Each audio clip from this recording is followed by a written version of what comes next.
Welcome to GK solution. இன்றைய வீடியோவில்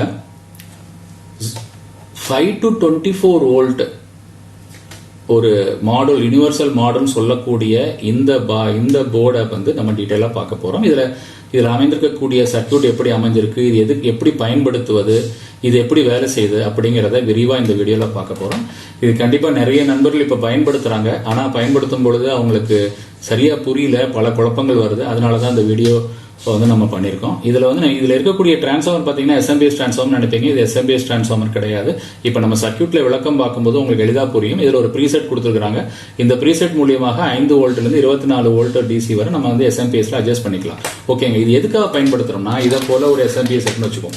இந்த SMPSல மாஸ்பெட் அமைந்திருக்கும், SMPS டிரான்ஸ்ஃபார்மர் இருக்கும், அது போக பாக்கி பாகங்கள் அமைந்திருக்கும். இதில் ஒரு IC PWM கண்ட்ரோலர்னு சொல்லக்கூடிய ஒரு ஐசி இருக்கும், சுவிட்சிங் ஐசி. இந்த ஐசி கிடைக்கல உங்களுக்கு, இல்லை இந்த மாஸ்பெட் கிடைக்கல அப்படின்னா நம்ம இந்த மாஸ்பெட்டை மட்டும் ரிமூவ் பண்ணிட்டு, இந்த ஐசிலாம் ரிமூவ் பண்ண அவசியம் கிடையாது, இந்த மாஸ்பெட்டை மட்டும் ரிமூவ் பண்ணிட்டு ரொம்ப எளிதாக இந்த மாஸ்பெட்ல இருக்கக்கூடிய ட்ரெயின் லைன் வருது இல்லைங்களா, அந்த ட்ரெயின் லைன்ல இந்த போர்டில் இருக்கக்கூடிய சிகப்பு ஒயரை பற்ற வச்சிடணுங்க. இந்த சிகப்பு ஒயரை இந்த இதில் இருக்கக்கூடிய ட்ரெயின்ல பற்ற வைக்கணும். இந்த சிகப்பு ஒயரை வந்து இந்த ட்ரெயின்ல பற்ற வைக்கணும். இந்த இடத்துல பற்ற வச்சிடணும். புரியுதுங்களா? இந்த இடத்துல இங்கேயோ பற்ற வச்சிடலாம், இங்கே கூட பற்ற வச்சுக்கலாம். பிளாக் ஒயரை வந்து மைனஸ் எங்கே வேணால் பற்ற வச்சுக்கலாம். கப்பாசிட்டர் நீங்கள் டீகப்ளிங் கப்பாசிட்டர் பெருசு இருக்குங்க, அதோட மைனஸில் கூட பற்ற வச்சிடலாம். ஓகே. ஸோ இதை வந்து நம்ம அடுத்த வீடியோவில் இதை வந்து நம்ம இதில் இன்ஸ்டால் பண்ணியே காமிக்கிறேன். பட் இந்த வீடியோவை பொறுத்தளவில் இந்த சர்க்யூட் எப்படி அமைஞ்சிருக்குன்னு பார்க்குறேன். இதில் இருக்கக்கூடிய 2 ஒயர், மற்ற 2 ஒயரும் அவுட்புட்டில் இருக்கக்கூடிய டிசியில் இருக்கக்கூடிய ஹை வோல்டேஜ் 12 வோல்ட்டாக இருக்கலாம், அது 18 வோல்ட்டாக இருக்கலாம். அதில் இருக்கக்கூடிய ப்ளஸ் மைனஸில் கொடுக்கலாம். இல்லை உங்களுக்கு இதில் இருக்கக்கூடிய ஃபீட்பேக் வேண்டாம், இது வந்து ஃபீட்பேக்குக்காங்க, வேற ஒன்றும் இல்லை. இப்போ உங்களுக்கு இதில் இருக்க ஃபீட்பேக் வேண்டாம்னா நீங்கள் என்ன பண்ணிக்கலாம்னா, இதில் இருக்கக்கூடிய ஆப்டோ கப்ளர் இல்லைங்களா, இந்த ஆப்டோ கப்ளர் இருக்கக்கூடிய 2, 3, 4 பின்னை எடுத்துட்டு நீங்கள் உங்களோட போர்டில் இருக்கக்கூடிய பென்லேருந்து அதை நீங்கள் சப்ளை கொடுத்துக்கலாம். அதையும் நான் வந்து அடுத்த வீடியோவில் உங்களுக்கு எக்ஸ்பிளைன் பண்ணுறேன் எப்படி பயன்படுத்துறதுன்னு. சரிங்க. இப்போ இந்த போர்டில் எப்படி அமைந்திருக்குங்கிறத பார்க்கலாம். இதில் வந்து பார்த்தீங்கன்னா ஒரு டிரான்ஸ்ஃபார்மர் இருக்கு, இந்த இடத்துல ஒரு டிரான்சிஸ்டர் இருக்கு, இது ஒரு டிரான்சிஸ்டருங்க. அதாவது இந்த ஐசிக்கு போகக்கூடிய வோல்டேஜை ரெகுலேட் பண்ணக்கூடிய டிரான்சிஸ்டர். இந்த ஐசிக்கு வோல்டேஜ் VDD வரும் இல்லையா, அந்த வோல்டேஜை ரெகுலேட் பண்ணக்கூடிய, உற்பத்தி பண்ணக்கூடிய டிரான்ஸ்ஃபார்மர் இதுதான். அந்த டிரான்ஸ்ஃபார்மர்ல வரக்கூடிய சப்ளையை ரெகுலேட் பண்ணி நம்ம கொடுக்குறோம். இது வந்து என்னன்னா வேரியபிள் ஜீனோடைடுங்க. இது அவுட்புட்ல இருக்கக்கூடிய ஃபீட்பேக் வேரியபிள் ஜீனோடைடு வழியாக நமக்கு தேவையான வோல்டேஜை இந்த ரெசிஸ்டன்ஸ் மூலியமா அட்ஜஸ்ட் பண்ணி ஃபீட்பேக்கை ஆப்டோ கப்ளர் வழியா இந்த ஐசிக்கு கொடுக்குது. இந்த ஐசியில ஃபீட்பேக் பின்னு கொடுக்குது. இந்த ஐசியோட நம்பர் எல்லாமே நம்ம வந்து டவுன்லோட் பண்ணியிருக்கோம், டேட்டா ஷீட். நம்ம டேட்டா ஷீட்டை பார்க்கலாம். இப்ப இதாங்க டேட்டா ஷீட். இந்த டேட்டா ஷீட்ல பாத்தீங்கன்னா இது வந்து கரண்ட் மோடு PWM கண்ட்ரோலர்னு சொல்றாங்க.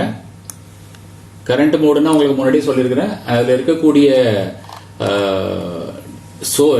சோர்ஸ்ல இருந்து எர்த்துக்கு போகக்கூடிய இடத்துல ஒரு ரெசிஸ்டர் கொடுத்துருப்பாங்க. இந்த பாருங்க, இதுல சோர்ஸ்ல இருந்து எர்த்துக்கு போகக்கூடிய இடத்துல ஒரு ரெசிஸ்டர் கொடுத்துருக்காங்க. இந்த ரெசிஸ்டர் அக்ராஸ் எவ்வளவு வோல்டேஜ் இருக்கோ அது ஐ சென்ஸ்ல கொடுத்துருவாங்க. இது சென்ஸுங்கிறது கரண்ட் சென்சர்ல கொடுத்துருவாங்க. ஃபீட்பேக் பாத்தீங்கன்னா ஆப்டோ கப்ளர் அவுட்புட்ல இருந்து ரெசிஸ்டன்ஸ் மூலியமா நீங்க என்ன பண்ணிருப்பாங்க, இந்த ஃபீட்பேக்ல கொடுப்பாங்க. ஸோ அப்போ அவுட்புட் வோல்டேஜ் எவ்வளவு வேணுமோ நம்ம இந்த ரெசிஸ்டன்ஸை வேரி பண்ணி நம்ம மாத்திக்கலாம். புரியுதுங்களா? அதே மாதிரி இதுல சாஃப்ட் ஸ்டார்டிங்காக ஒரு ரெசிஸ்டன்ஸ் கொடுத்துருக்காங்க Vin. அப்புறம் VDDங்கிறது தான் இந்த ஐசியோட வோல்டேஜ் இன்புட், ட்ரெயின் வோல்டேஜுங்க. அந்த வோல்டேஜ் இந்த டிரான்ஸ்ஃபார்மர்ல இந்த இருக்கக்கூடிய சின்ன டிரான்ஸ்ஃபார்மர் காமிச்சேன் இல்லைங்களா, இந்த போர்டில், அந்த போர்டில் இருக்கக்கூடிய, இப்போ திருப்பி ஒரு தடவை காமிக்கிறேன் பாருங்க, இந்த போர்டு, இந்த டிரான்ஸ்ஃபார்மருங்க. இந்த டிரான்ஸ்ஃபார்மர்ல இருந்து நமக்கு கிடைக்கும் அந்த டிரான்ஸ்ஃபார்மர் தான். அதுல 2 வைண்டிங் இருக்கு. இதுல 2 தனித்தனியா காமிச்சிருக்காங்க. இங்க ஒரு வைண்டிங் இருக்கு பாத்தீங்களா, இங்க ஒரு வைண்டிங் இருக்கு. பட் அங்க அதுல என்ன பண்ணிருக்காங்கன்னா ஒரே சைடு 2 வைண்டிங் யூஸ் பண்ணிட்டாங்க. ஆனா இந்த பின்னாடி இருக்கக்கூடிய செக்ஷன் வந்து கிடையாது. இது வந்து இதுல காமிச்சிருக்காங்க, பட் நமக்கு வந்து அந்த மாதிரி நம்ம பயன்படுத்திக்கல. புரியுதுங்களா? அது மட்டும் இல்ல, இதுல இன்னொன்னு சொல்லணும். இதுல என்ன பண்ணிருக்காங்கன்னா RIன்னு ஒரு பின் இருக்கு, அது போக RTன்னு ஒண்ணு இருக்கு. இந்த RT நம்ம பயன்படுத்தல. இந்த RIங்கிறது என்னன்னா, இதுல இருக்கக்கூடிய PWM சிக்னலோட ஃப்ரீக்வன்சியை இந்த RIல வரக்கூடிய ரெசிஸ்டன்ஸை மாத்துவதன் மூலியமாக நீங்க மாத்திக்கலாம். இதுல நம்ம 330 கொடுத்துருக்காங்க, பட் இதை மாத்தணும்னு நினைச்சீங்கன்னா நீங்க மாத்திக்கலாம். இதோட வேல்யூ எப்படி பாக்குறதுன்னு காமிக்கிறேன் பாருங்க. இதுல இருக்க பிளாக் டயக்ராமையும் காமிக்கிறேன். இதுல டீடைல் எல்லாமே இருக்கு. RIங்கிறது பாத்தீங்கன்னா இன்டர்னல் ஆசிலேட்டர் ஃப்ரீக்வன்சி செட்டிங் பின். இந்த ரெசிஸ்டரோட வேல்யூக்கு தகுந்த மாதிரி அதுல இருக்க PWM ஃப்ரீக்வன்சி மாறும். அதோட பிளாக் டயக்ராம் இதுதான். பிளாக் டயக்ராம்ல பாத்தீங்கன்னா ஃபிளிப் ஃப்ளாப் சர்க்யூட் எல்லாம் கொடுத்துருக்காங்க, விஇன் கொடுத்துருக்காங்க. இதுதான் ஸ்லோ ஸ்டார்டிங்ல வருது. விடிடிங்கிறது அவுட்புட்ல இருந்து வந்ததுக்கு அப்புறம் அதுல இருக்க இந்த ஐசி வேலை செய்யக்கூடிய வோல்டேஜ் இதுல வரும். இது உள்ள எல்லாம் ரெகுலேட்டர், அண்டர் வோல்டேஜ் எல்லாமே வோல்டேஜ் சென்சார் இதே தாங்க. இந்த வோல்டேஜ் வழியா தான் எல்லா வோல்டேஜும் சென்ஸ் பண்ண போகுது. இது வந்து இந்த ஆசிலேட்டர் நான் சொன்னேன் இல்லைங்க, இது வந்து ஆர்டிங்கிற டெம்பரேச்சர் சென்சார் பண்றது. இந்த பக்கம் இருக்கும்போது சென்சார் 6வது பின் பாத்தீங்கன்னா கரண்ட் சென்சார் வழியாக இதுல கம்பேர் பண்ணிக்குவாங்க. ஃபீட்பேக்ங்கிறது வோல்டேஜ் சென்சாருங்க, வோல்டேஜ் சென்சார். அப்போ வோல்டேஜ் சென்சார், கரண்ட் சென்சார் எல்லாமே வந்துருது. இது வந்து இது ரெண்டும் கம்பேர் பண்ணி அவுட்புட் ஃபிளிப் ஃப்ளாப் மூலியமாக அதோட வித் பிடபிள்யூஎம் வித்தை மாத்திடுவாங்க. இந்த ஆர்ஐங்கிறது தான் அதோட ரெஃபரன்ஸுங்க. இதுல நம்ம என்ன ரெசிஸ்டன்ஸ் கொடுத்துருக்கோமோ அதுக்கு தகுந்த மாதிரி இந்த பிடபிள்யூஎம் ஃப்ரீக்வன்சி மாறும். இதோட ஃப்ரீக்வன்சியை நீங்க பார்க்கணும்னா இதுல ஃபார்முலாலே கொடுத்துருக்காங்க. 6500 டிவைடட் பை ரெசிஸ்டன்ஸ் வேல்யூங்க. அந்த ரெசிஸ்டன்ஸ் வேல்யூ போட்டிங்க இல்லையா, அந்த ரெசிஸ்டன்ஸ் வேல்யூ இந்த போட்டுருக்கு பாருங்க. PWM signal 6500 divided by resistance value போட்டிங்கன்னா எவ்வளவு வருதோ அதான் கிலோ ஹெர்ட்ஸுங்க. இதை நீங்க சேஞ்ச் பண்ணணும்னா டிசைன்ல பண்ணும்போது சேஞ்ச் பண்ணிக்கலாம். ஓகேங்க, இதோட டீடைல் போதும். இந்த ஷீட் என்னன்னா இதுதான் உங்களுக்கு இந்த மாடலோட வந்த இன்ஸ்டாலேஷன் ப்ரொசீஜர் ஷீட். இது எதுக்காக பயன்படுத்தலாம்னா நீங்க இந்த மாடல் உபயோகப்படுத்தக்கூடிய எஸ்எம்பிஎஸ் 180 வாட்டுக்கு கீழே இருக்கக்கூடாதுங்க. கீழே தாங்க இருக்கணும், மேலே இருக்கக்கூடாது. அது மட்டும் இல்ல, இது வந்து வோல்டேஜ் அவுட்புட் வந்து 5 to 24 வோல்ட்ல நம்ம வந்து சேஞ்ச் பண்ணிக்கலாம். அது இது எங்கெங்கெல்லாம் பயன்படுத்துறாங்க பாருங்க, எல்சிடி டிவி, டிவிடி பிளேயர், அந்த மாதிரி இப்போ இன்னைக்கெல்லாம் லேட்டஸ்டா நம்மளோட இன்வெர்டர் ஏசி மாடல்ல கூட பயன்படுத்துறாங்க. ஓகே, ஸோ இப்போ எங்க வேணா பயன்படுத்திக்கலாம். இது எஸ்எம்பிஎஸ் எங்கெங்கெல்லாம் இருக்கோ அங்கெல்லாம் நம்ம பயன்படுத்திக்கலாம். இது எப்படி பயன்படுத்தணுங்கிறது கொடுத்துருக்காங்க. இது சைனீஸ் வேர்ட்ல இருந்து கன்வெர்ட் பண்ணதுனால சில வேர்ட்ஸ் வந்து தப்பா புரியாம இருக்கும். இதுல பாத்தீங்கன்னா டியூப்னு கொடுத்துருப்பாங்க. டியூப்னா வேற ஒன்றும் இல்லைங்க, அந்த மாஸ்பெட்டை தான் அவங்க டியூப்ங்கிறாங்க. அந்த மாஸ்பெட்ல இருக்கக்கூடிய மாஸ்பெட்டை ரிமூவ் பண்ணிடணும். டிஸ்கனெக்ட் த ஒரிஜினல் சுவிட்சிங் டியூப். அந்த டிரான்சிஸ்டர்னு சொல்லக்கூடிய மாஸ்பெட்டை நம்ம ரிமூவ் பண்ணிடணும்.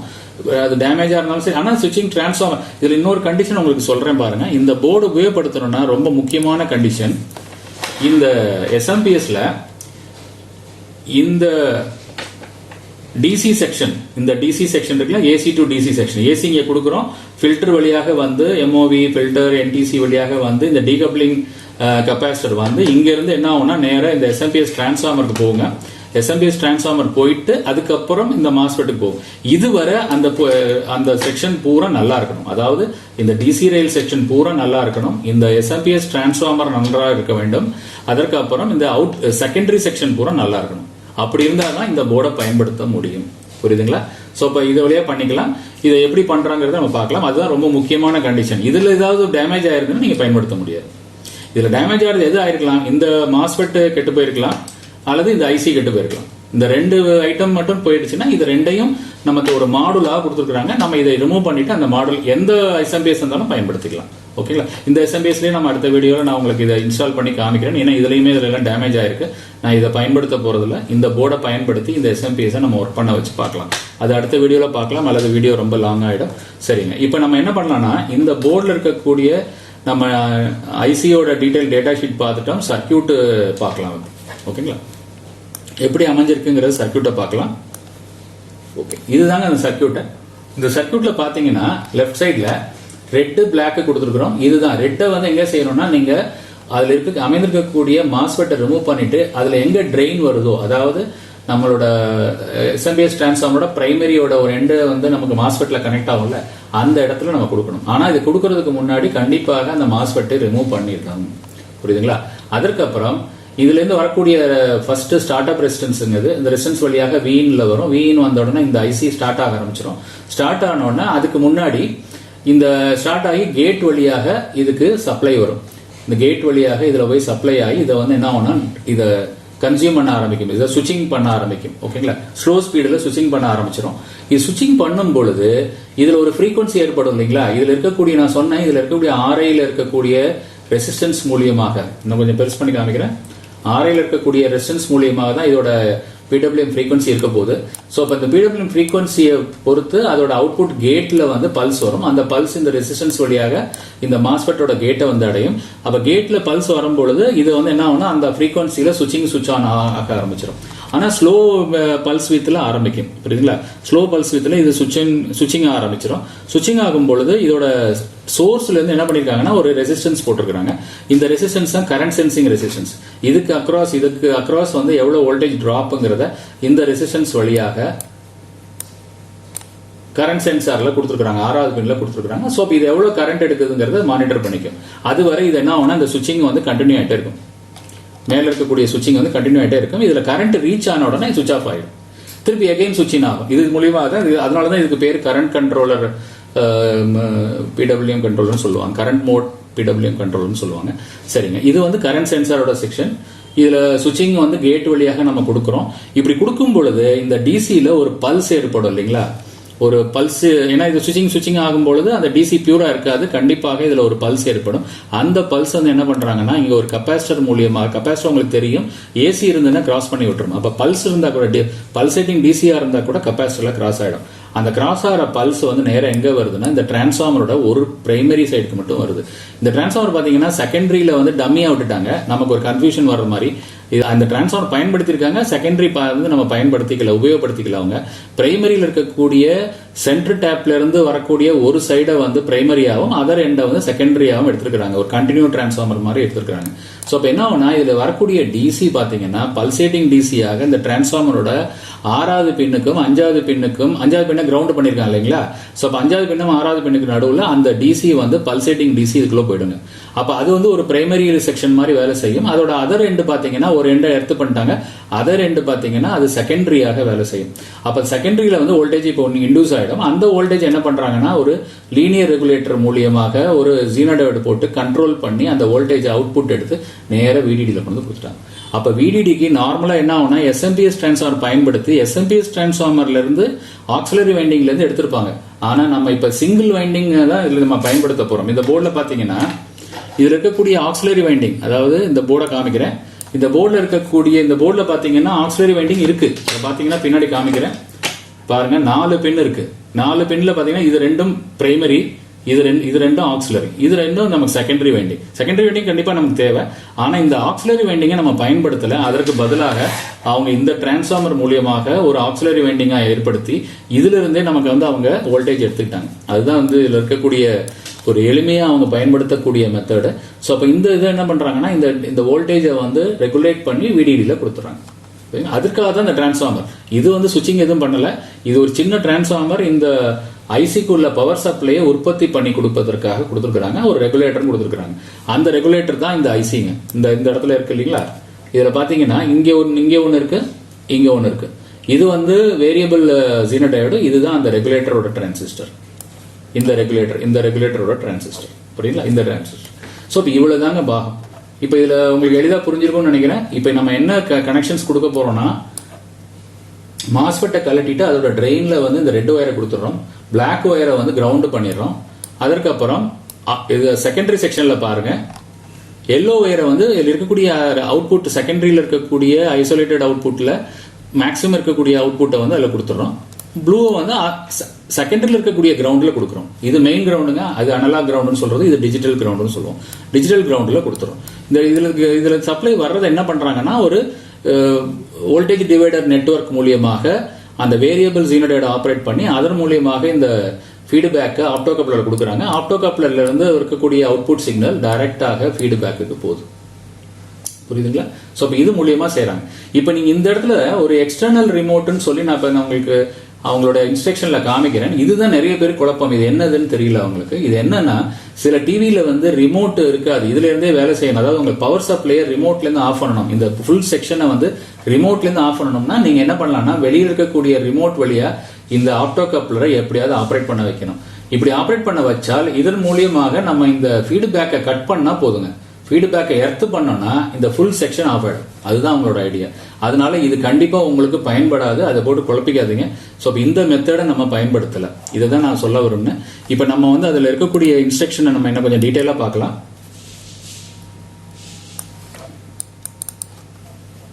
இப்போ இந்த இன்ஸ்ட்ரக்ஷன் என்ன பண்ணிருக்காங்கன்னா டிஸ்கனெக்ட் த ஒரிஜினல் சுவிட்சிங் டியூப்னு போட்டுருக்காங்க. புரியுங்களா? இதோட வேல்யூலாம் நான் சொல்லிட்டேன் உங்களுக்கு. 0.5 to 24 வோல்ட் பண்ணலாம், 180 வாட்ஸ் வரை தான் உபயோகப்படுத்தலாம். இதுல யூஸ் பண்ணக்கூடிய எங்க எஸ்எம்பிஎஸ் இருந்தாலும் நீங்க பயன்படுத்திக்கலாம். இதுல என்ன பண்றோம்னா ஒரிஜினல் அந்த டிரான்சிஸ்டரை கழட்டிடணும், அதுல இருக்கக்கூடிய ட்ரெயின்ல வந்து கனெக்ஷன் கொடுக்கணும். ரிமைனிங் டிரான்ஸ்ஃபார்மர் மற்றதெல்லாம் வேணுங்க, டிரான்ஸ்ஃபார்மரும் நன்றாக இருக்க வேண்டும், அப்பதான் இது வேலை செய்யும். ஏன்னா அந்த SMPS transformer original SMPS transformer தான் இதில் பயன்படுத்திக்க போறோம். அதற்கப்புறம் இதுல ஹீட்டிங்க்கு அந்த இருக்கக்கூடிய மாஸ்பெட் சூடாகுங்க. அந்த மாஸ்பெட் காமிச்சா இல்லைங்களா, இந்த மாஸ்பெட் வந்து இதுல சூடாகும். அதனால இதுல வந்து நீங்க ஹீட் சிங்க் கண்டிப்பாக போட வேணும். அதற்கப்புறம் ரெட் ஒயரை நம்ம மாடுலோட டி போல் சொல்றாங்க, ட்ரெயின் வர்ற இடங்க, அந்த டிரான்சிஸ்டர்ல வரக்கூடிய ட்ரெயின் வர்ற இடத்துல அதுல சால்டர் பண்ணிடணும். பிளாக் ஒயரை கேத்தோட 300 வோல்ட் கெப்பாசிட்டர்ல இருக்கக்கூடிய மைனஸ்ல நம்ம வந்து பத்த வச்சிடணும். அதுதான் நான் சொன்னேன். அதுக்கப்புறம் எல்லோ ஒயரை வந்து என்ன பண்ணா, அவுட்புட்ல இருக்கக்கூடிய உங்களுக்கு எங்க கெப்பாசிட்டர் இருக்கோ அந்த கெப்பாசிட்டர் இருக்கக்கூடிய பிளஸ்ல பத்த வச்சிடணும், மைனஸ்ல பத்த வச்சிடணும். இது ரெண்டு தான் நமக்கு வந்து இருக்கக்கூடிய கெப்பாசிட்டர். அதோட டிராயிங் இதுதான் அதுல இருக்கக்கூடிய நம்ம மாடுல பாத்தீங்கன்னா 4 ஒயர் சொன்னேன் இல்லைங்களா. 4 ஒயர்ல என்ன பண்ணிருக்காங்கன்னா, மேல இருக்க கருப்பு ஒயர் வந்து நேர எர்த்து பண்ணிட்டாங்க. அதான் இந்த கெப்பாசிட்டரோட மைனஸ்ல பண்ணிருக்காங்க. இதான் கெப்பாசிட்டரோட சிம்பிள். அதுக்கப்புறம் அதுல இருக்கக்கூடிய சிகப்பு ஒயர் வந்து என்ன பண்ணிருக்காங்கன்னா, இதுல டீபோல், அதாவது மாஸ்பெட்டை கலட்டினதுக்கு அப்புறம் அதுல வரக்கூடிய ட்ரெயின்ல பண்ணிருக்காங்க. அதாவது ஆக்சுவலா பாத்தீங்கன்னா 300 வோல்ட் எஸ்எம்பிஎஸ் டிரான்ஸ்ஃபார்மருக்குள்ள போயிட்டு வெளியில வரும்போது இதுல கனெக்ட் பண்ணிடணும். அப்போ கண்டிப்பாக அந்த மாஸ்பெட்டை ரிமூவ் பண்ணிடணும். இதுல இருக்கக்கூடிய ஆக்சிலரி வைண்டிங்கை பயன்படுத்தல, அதுக்கு பதிலாக உள்ளே இருந்தே ப்ரொடியூஸ் பண்ணிட்டாங்க வோல்டேஜ். அதனால இந்த ஆக்சிலரி வைண்டிங் நமக்கு பயனாகல. அது இருக்கும் கண்டிப்பா அதுல, அதை நீங்க ஒன்றும் பயன்படுத்த வேண்டாம். அது போக இதுல இருக்கக்கூடிய ஃபீட்பேக் ஒரு எல்லோ ஒயரை மேல வந்து நமக்கு 18 வோல்ட்டோ 12 வோல்ட்டோ உங்களுக்கு அவுட்புட்ல என்ன அதிகமான வோல்ட் வருதோ அதோட ரெஃபரன்ஸ்ல கொடுத்துடணும். மைனஸை செகண்டரியில வரக்கூடிய மைனஸ்ல கொடுத்துடணும். இது வேற நெகட்டிவ்ங்க, இது வேற நெகட்டிவ், ரெண்டையும் ஜாயின் பண்ணிடக்கூடாது. இவ்வளவுதாங்க, ரொம்ப ரொம்ப சிம்பிள். 4 ஒயர்ல நீங்க எளிதாக பண்ணிடலாம். அதுல இருக்கக்கூடிய ஐசி எதுவும் வேலை செய்ய போறதில்ல. இந்த போர்டில் இருக்க ஐசி தான் சுவிட்சிங் பண்ணும்போது, இந்த போர்டில் இருக்க மாஸ்பெட் தான் சுவிட்ச் ஆக போகுது. அதனால அந்த போர்டில் இருக்கக்கூடிய மற்ற பாகங்களை அப்படியே வச்சுக்கலாம். ஸ்டப்பர் சர்க்யூட் அப்படியே இருந்துட்டு போட்டோம், ஒன்றும் ப்ராப்ளம் இல்லை. இல்ல உங்களுக்கு சந்தேகமா இருந்தா இதெல்லாம் ரிமூவ் பண்ணிடுங்க. உங்களுக்கு இந்த ஸ்டப்பர் சர்க்யூட்லாம் ஷார்ட் இருக்க மாதிரி ஒரு சந்தேகம் இருந்தா ரிமூவ் பண்ணிடுங்க. அதெல்லாம் தேவையில்லை. ஏன்னா இதுலயே நமக்கு வந்து சர்க்யூட்லயே சரியாக வேலை செய்துவிடும். அதற்கப்புறம் இதுல லோடு வந்து என்ன சொல்லியிருக்காங்கன்னா, இந்த டிஸ்க் இதுல அவுட்புட்ல வந்து ஏதாவது ஒரு லோடு இருக்கணுங்க. அந்த போர்டுல உங்களோட எஸ்எம்பிஎஸ்லயே ஏதாவது லோட் ரெசிஸ்டன்ஸ் இருக்கான்னு பாருங்க. அப்படி இல்லைன்னா ஒரு லோட் ரெசிஸ்டன்ஸ் போட்டா தான் இந்த சர்க்யூட் வேலை செய்யும். அதற்காக தான் அவங்க சொல்றாங்க. ஏன்னா லோடு போட்டா தான் உங்களுக்கு வந்து அதுல ரெசிஸ்டன்ஸ் வந்து கரண்ட் கரெக்டா வேலை செய்யும். இல்லைன்னா உங்களுக்கு ஒர்க் பண்ணாது. அதற்காக சொல்லியிருக்காங்க, வேற ஒன்றும் இல்லை. ஒரு 3 to 5 வாட், ஒரு 220 வோல்ட், 220 ஓம்ஸ் ரெசிஸ்டன்ஸ் வந்து பேரலல்ல நீங்க கொடுத்துருங்க. பாசிட்டிவ் நெகட்டிவ்ல பேரல்ல கொடுங்க. அப்பதான் வந்து அந்த ரெகுலேஷன் வந்து கரெக்டா இருக்கும். சரிங்களா? அவுட்புட் வோல்டேஜ் 4.5 அதுல கொடுக்கணும். அப்புறம் வந்து காமன் ஃபால்ட் எல்லாம் கொடுத்துருக்காங்க. இதுல ஏதாவது சர்க்யூட்ல ஏதாவது ப்ராப்ளம் இருந்தா நீங்க என்ன பண்ணலாம், எந்த ரெசிஸ்டன்ஸை மாத்தலாம்னு கொடுத்துருக்காங்க. அது நமக்கு தேவையில்லை. அதுக்கப்புறம் இந்த ரிமோட் ஷட் டவுன் இதான் கொடுத்துருக்காங்க பாருங்க. ஷட் டவுன் பை ரிமோட் உங்கள்கிட்ட இல்ல அப்படின்னா நீங்க வந்து இந்த போல அமைத்துக்கலாம். இது வந்து என்னன்னா, நான் சொன்ன மாதிரி ஃபீட்பேக் வந்து எர்த்து பண்ணிடுறாங்க. இது ஃபீட்பேக் லைனுங்க. இந்த ஃபீட்பேக் லைனை வந்து எர்த்து பண்ணிடுறாங்க. இது எப்படி எடுத்து பண்ணணும், நீங்க ரிமோட் வழியாக இது ஒரு சர்க்யூட்டை உற்பத்தி பண்ணணும். இது வந்து நம்மளால பண்ண முடியாது. அப்படி சப்போஸ் இது வந்து பாசிட்டிவ்ல இது எர்த்து பண்ணணும்னா ஆஃப் ஆகிற மாதிரி இருந்தா இப்படி பண்றோம். இல்லைன்னா நீங்க என்ன பண்ணலாம், ஒரு டிரான்சிஸ்டர் போட்டு அதை ரிவர்ஸ் ஆக்கி நீங்க கொடுக்கலாம். நீங்க உங்களோட ரிமோட்டை பயன்படுத்துவதற்காக அவங்க கொடுத்துருக்காங்களே ஒழிய இதை பத்தி நமக்கு பெரிய குழப்பம் இல்லை. இதை நம்ம பயன்படாது. அதனால நீங்க இதை பத்தி பெருசா கன்ஃபியூஸ் பண்ணிக்காதீங்க. ஓகேங்களா? ஸோ இதுதான் இதுல உள்ள மெத்தடு. ஸோ இப்போ கண்டிப்பாக இந்த வீடியோவில் வந்து இதை பற்றி டீட்டெயிலாக நம்ம வந்து எக்ஸ்பிளைன் பண்ணியிருக்கோம். இந்த சர்க்யூட்டை வந்து கண்டிப்பாக உங்களுக்கு ஒரு உபயோகமான சர்க்யூட்டாக இருக்கும். இதை முடிஞ்சதுன்னா நான் லிங்க்ல தரேன். நீங்கள் இந்த சர்க்யூட்டை டவுன்லோட் பண்ணி கூட வச்சுக்கலாம். இதை நம்ம சரி பண்ண போகிறதில்ல. இது ஆக்சுவலாக நான் சர்க்யூட்டை எதுக்காக பண்ணோம்னா, இந்த சர்க்யூட் எப்படி வேலை செய்யுதுன்னு தெரிஞ்சாதான் நீங்கள் வந்து பயன்படுத்துகிற இடத்துல நம்ம என்ன பண்ணுறோங்கிறது நமக்கு புரியும். புரியுதுங்களா? ஸோ இப்போ அடுத்த வீடியோவில், இதோட கண்டினியூஷன் வீடியோவில் இந்த போர்டு நான் சொன்ன இந்த பவர் சப்ளை போர்டில் நான் என்ன பண்ண போறேன், இதை மட்டும்தான் கழட்ட போறேன். கழட்டிட்டு இந்த 4 ஒயரை நான் சொன்ன மாதிரி ட்ரெயின், இதுக்கு டீகப்ளிங் கெப்பாசிட்டரோட எர்த் பாயிண்ட், அப்புறம் இதுல இருக்கக்கூடிய கெப்பாசிட்டர் 12 வோல்ட் கெப்பாசிட்டரோட பிளஸ் மைனஸ் இதுல கொடுக்க போறேன். அதுக்கப்புறம் இந்த போர்டு வழியாக நான் அட்ஜஸ்ட் பண்ணி உங்களுக்கு 24 வோல்ட் வருதுன்னு பார்க்க போறேன். அவுட்புட்ல லோட் ரெசிஸ்டன்ஸ் இதுல இருக்கான்னு பார்க்கணும். அப்படி இல்லைன்னா இதுல ஒரு லோட் ரெசிஸ்டன்ஸ் நான் கொடுத்துருக்கேன். இது எல்லாமே நான் வந்து உங்களுக்கு ஒர்க் பண்ணி காமிக்கிறேன். ஸோ இது வந்து சாம்பிளுக்காக தான் சொல்லியிருக்கேன். ஆனால் நீங்க எந்த எஸ்எம்பிஎஸ் இருந்தாலும் இதை பயன்படுத்திக்கலாம். அதுதான் இதோட யூனிவர்சல் போர்டு. இதற்கு ஃபியூச்சர் வீடியோவில் இது வந்து 4 ஒயர் மாடல்னு சொல்லுவாங்க. இதற்கு பதிலாக இப்போ வந்து 5 ஒயர் மாடல் ஒன்று வருது. அதுலேயும் நம்ம பார்க்கலாம். அதில் வந்து எப்படின்னா அது எப்படி வேலை செய்யுதுன்னு பார்ப்போம். அதில் வேற ஒன்றும் இல்லைங்க. அதில் என்ன பண்ணியிருக்காங்கன்னா STRICன்னு சொல்லுவாங்க. அதாவது ஆக்சுவலாக இந்த மாஸ்பெட்டு, இந்த ஐசி இது ரெண்டையும் சேர்த்து ஒரே பாகமாக்கிடுவாங்க. ஒரே பாகமாக்கி அதை மட்டும் மாற்றிக்குவாங்க. ஸோ இப்போ ரொம்ப சிம்பிளாக இருக்கும். இதை விட அது சிம்பிளாக இருக்கும். ஸோ இப்போ ஆனால் ரெண்டும் ஒரு காரணங்களுக்காக நம்ம பயன்படுத்துகிறோம். அதனால நீங்கள் வந்து எது உங்களுக்கு சூட்டபிளாக இருக்கோ அதை நீங்கள் செலக்ட் பண்ணிக்கோங்க. புரியுங்களா? இது பயன்படுத்துறதுல அது பயன்படுத்த முடியாது, அது பயன்படுத்துறது இது பயன்படுத்த முடியாது. அதனால உங்களுக்கு எது தோதா இருக்கு அப்படின்னு பார்த்துட்டு அதுக்கு தகுந்த மாதிரி போர்டை யூஸ் பண்ணிங்க. இதெல்லாம் ரொம்ப சீப்பான போர்டுங்க, 100 ரூபாய்க்குள்ள தான் வரும். அதனால கண்டிப்பா இது வந்து ஒரு நல்ல ஒரு உபகரணமாக ஒரு பாகமாக அமையுங்கிறது கண்டிப்பா நம்பி சந்தேகம் இல்லை. கண்டினியூஸா மானிட்டர் பண்ணுங்க. இதை போல நமக்கு ஒரு சின்ன சின்ன போர்டை டீட்டெயிலா சர்க்கியூட் வைஸ் அது எப்படி அமைந்திருக்கு அப்படிங்கிறத நம்ம ஃபியூச்சர் வீடியோஸ்ல பார்க்கலாம். இதுக்கு அடுத்த வீடியோவில் நம்ம சந்திப்போம் நண்பர்களே. தேங்க்ஸ் ஃபார் வாட்சிங்.